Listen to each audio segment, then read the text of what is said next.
Hi there, Beth Helmstetter here. Hope everyone's doing well out there. Today I thought I'd spend a little bit of time talking to you about anticipating guest needs and why that's so important to the success of your wedding day. Throughout the years, I've been fortunate enough to see some of the most amazing wedding bands out there, seen the most beautiful flowers, and been in some pretty crazy destinations. And while all of that is well and fine, truth be told, the things that can take away from those experiences are just the basic fundamental needs of a human. So I thought I'd take a minute to really talk you through the different elements that you want to consider when you're thinking about your wedding day that can make or break the experience for your guests. First and foremost, what it means to anticipate guest needs to me is really putting myself in the shoes of the wedding guest. So for instance, as you make a lot of your wedding day decisions, and usually these are logistically minded to be honest with you, really think about what that guest experience will be. So for instance, if you're shuttling your guests in for 45 minutes from their hotel, think about the emotions you might have on that shuttle bus. Hopefully you're having a great time with some friends you haven't seen in a very long time, or whatever the case may be, but potentially you're a little bit uncomfortable, you're a little bit bored, you're getting a little tired, you might be thirsty. So really think about what are those things that could make that experience a little bit more enjoyable. Maybe it's just a bottle of water, maybe it's a great vintage movie showing in the background that's relevant to the region you're in or to you as a couple.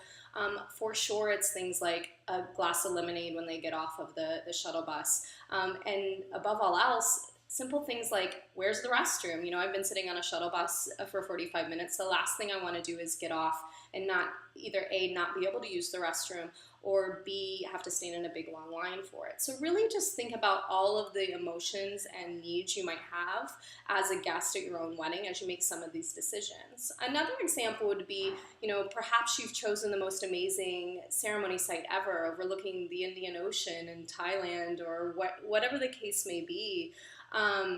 And guests are not provided enough shade or not enough to drink or what have you. Sure, you can make them suffer through it, but I think at this moment, especially the ceremony, you'd really prefer them to be engaged in listening to the vows and sending you their well wishes.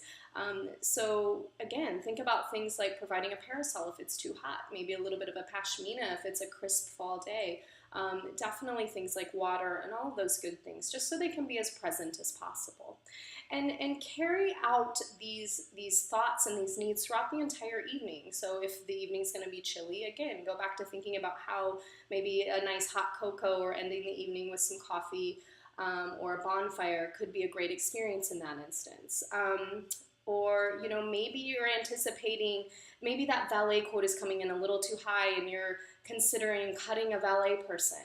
You know, before you do things like that, really think about things like, are they going to have to wait for their car for 20 minutes after a beautiful night of celebrating? Because that's the memory they'll take away. Or same thing with bartenders. Do I really want them to stand in line for 15 minutes for a glass of wine?